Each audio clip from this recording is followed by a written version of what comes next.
the beginning of this video series, I was often concerned and I asked myself, is it really possible to find an interesting, handsome or otherwise spectacular watch every week? And today I'm totally relaxed because I know it's a universe with more stars you can count.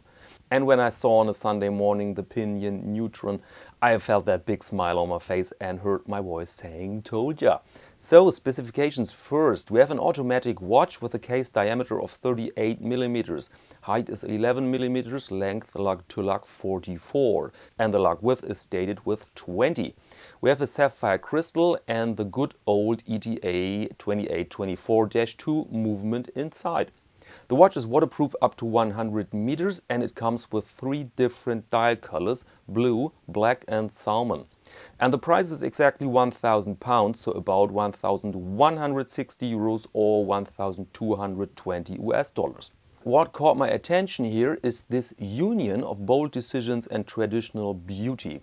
Note, for example, the Guilloché dial, a lovely pattern that reminds me of the Oris of the 90s.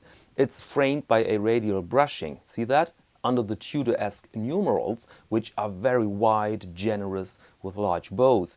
So in these elements alone I already can see a lot of thinking.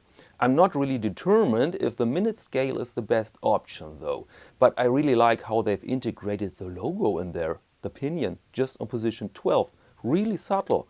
And it's so great that they didn't write Neutron in a big font right across their Guilloché dial. On the rather simple indices we have our portion of lume, also on the big hands. Smidgen too big perhaps, but I think the watch needs these hands to have a balance with the large numerals. Interesting is also the finish of the case, overall brushing. They really want to minimize reflections on the metal so that the dial can do its magic here. Very cool. I also like the crown there with this nice logo, and I don't like the strap. This watch deserves something more advanced in my humble opinion.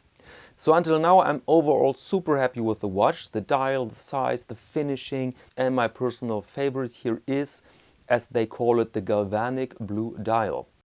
Let's now speak briefly about Pinion. Who are these guys? Head of the company is Piers Barry, a designer. He founded Pinion in 2013 in the UK, and since then Pinion watches are designed in South Oxfordshire. They buy their components in Germany and Switzerland and assemble everything in the UK. And this is the reason why the Neutron is so expensive. I mean, let's be honest, over 1,000 euros or dollars for the product of a company you've never heard of.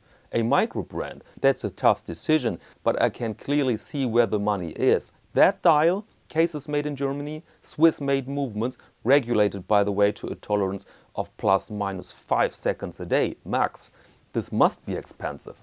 And apparently they value interaction with customers. For example, you can order your engraving of choice on the Caseback. Really cool service. But keep in mind that you cannot return the piece with your favorite Monty Python quote on the back. So, very sorry guys that I must tell myself, Tim, well done. But this simply is a great find. Pinion is now on the radar here and I'm looking forward to see more of their watches. And with that wish in mind, allow me to close this episode, ladies and gentlemen. Thank you very much and see you next Monday to Watch of the Week.